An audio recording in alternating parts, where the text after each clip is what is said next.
Gizarte bat, nun elkarri begira, nun ikusten naiz, baina ikusten zaitut. Prozesua, ni bakarrik ni neu ikusten manaiz eta besteaz badute ikusten, noragoaz, bai?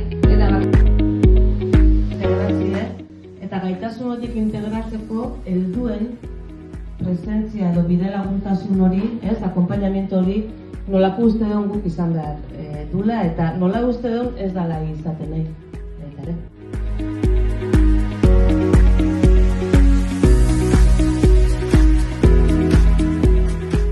Eta gero helduen aldetiken exigentzia emozional bat umiekiko,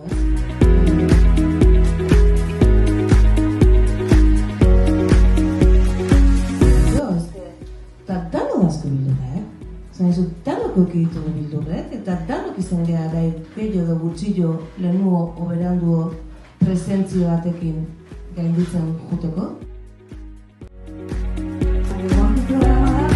Momentu bat, egoteko momentu bat, elkarrekin hitz egiteko momentu bat, elkarri begira jartzeko momentu bat, hori da ongi.